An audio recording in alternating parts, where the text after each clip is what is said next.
In this video, I'm going to talk about a case study for economic structural change. I'm going to look at Birmingham.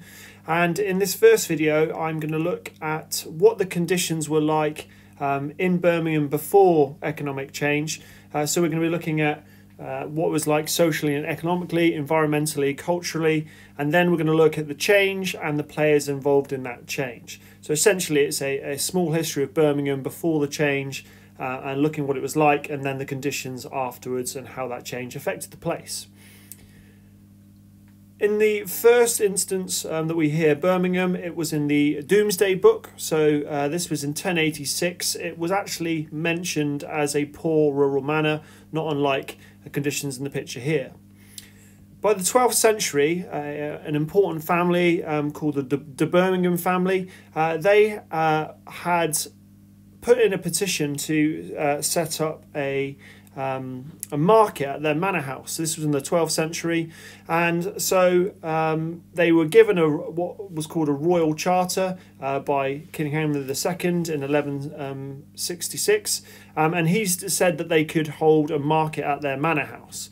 So it went from this poor rural manor to having an actual market there run by a local lord. And so this was the kind of first establishment of a player making Birmingham as a place of trade, even within a very localised area.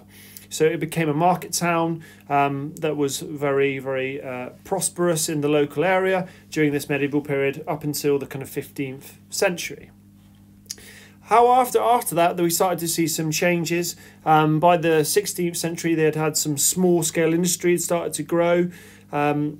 This was largely due to the fact that west of Birmingham there is a really large coal seam which was close to the surface in the area that we now know as Dudley. But this was the kind of southern tip of a huge coal field.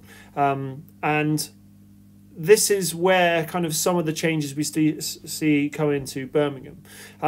It gave them raw materials for what would become Birmingham's metalwork industry. So they started to make knives and buttons and nails and swords. And again, at the moment, this isn't hugely industrial. It's just on small scale levels.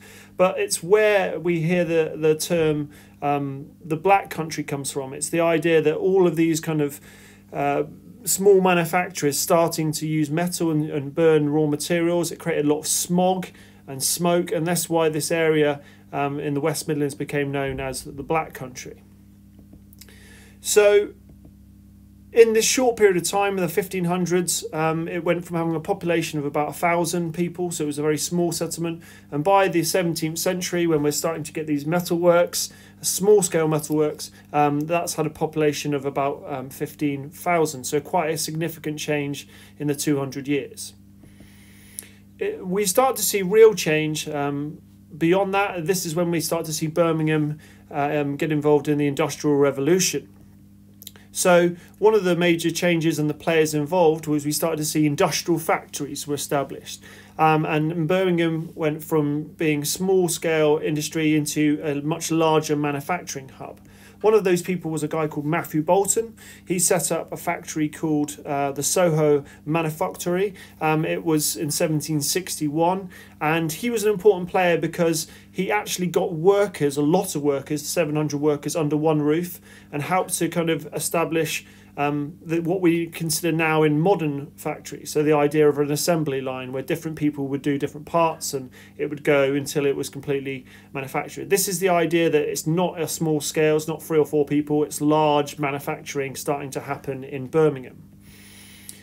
Associated with that, we started to see canals were built. This was largely to help move all these finished industrial goods that are starting to get built, but also the raw materials from the areas like we've discussed in Dudley. And so Birmingham became the heart of this national canal network where resources and goods are being shipped in and out. It's gone from this small market town to now to a real hub of the kind of manufacturing of the Industrial Revolution period.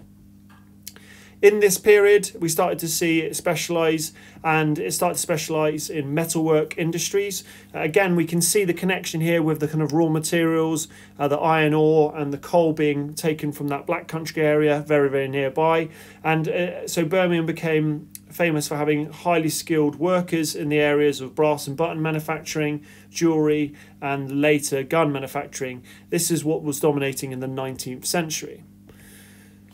Obviously, going hand in hand with this, as the city starts to grow, it doesn't just need kind of factories, it also needs things to support that. So the industrial sector needed money, and so bank firms started to appear, legal firms to kind of help protect and grow the assets, and also insurance companies. And so we have Lloyds Bank and Midland Bank. They were two banks that actually came off of that multiplier effect, the success that the city was growing, and that happened in the mid-19th century. Other kind of organisations that started to help change the city and the conditions of it were big manufacturing owners, and one of the examples here is the Cadbury Family. They essentially, during the 1870s, as the city was growing, they decided they wanted to build their factory in an area called Bourneville, which was on the rural urban fringe of the city at the time then. And what they actually tried to do here was help positively change the lives of the workers there. So what they did is they built a model village for the employees. These were really good housing at the time. They also had parks that were available for their employees to go and live and play in, and kind of have recreational facilities. And they had very, very good wages. So it was the idea that as the city grows, some players try to really, really have a positive impact on some of the workers that were in the city. By the time we get to the end of by 1801, the population was 73,000, but by 1901 that had hugely grown to 500,000. So we can see that this former market town has completely changed because of the Industrial Revolution to a marketing hub, and it was known as the City of 1,000 Trades. So those kind of small to medium enterprises that had made the city famous, it basically meant that there was lots of different types of products, industrial products being made in a city. It was a city of production, manufacturing. As we move on beyond 1901, we start to see growth in other areas, and this was particularly in the car manufacturing. So we had the Austin car plant opened in Longbridge in 1906. This is where the Mini Cooper was eventually made, and it had lots of people employed, over 22,000 at its height. At the same time, Dunlop Tyre Factory kind of was established, and again 10,000 people working there. These are industries that rely on each other, support each other, and so car manufacturing in that 20th century became a really, really important industry in Birmingham. As the city continued to grow during the kind of 1900s and 1950s period, that changed the built environment. We had rural to urban migration from other parts of the British Isles, so people coming from Ireland, but also from other parts of actually within England. They were coming for these job opportunities in the manufacturing hub, and because of that, they had to build lots of terrace housing near these factories to actually house the workers. Obviously, the city starts to grow as we get more people coming in and more housing, and also there's changes in transport. So we see trams and buses become more popular in the 1950s. This gives more people more mobility. If I can be more mobile, that means I don't have to necessarily live right next to the factory, and because of that, people can actually move further away from work as transport becomes more affordable. And so the urban area just continues to expand as people move slightly further out into the suburbs. We can see that happening here in this map. This is a map in 1901, and then by the 50s, in this area that I've highlighted, we can see industrial growth. We can see these suburb areas being filled in as more people move out there due to increased mobility.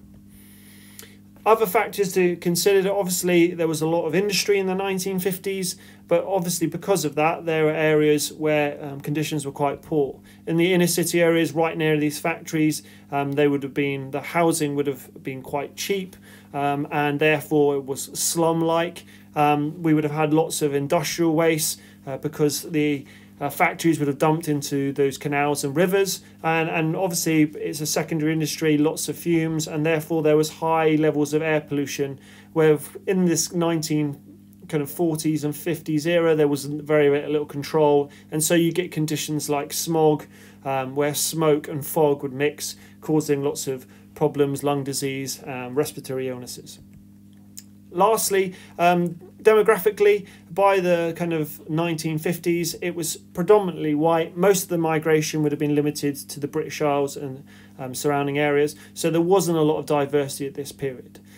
Obviously, after the 50s, we see more changes in Birmingham, and we'll talk about how those economic changes affected the city as it progressed.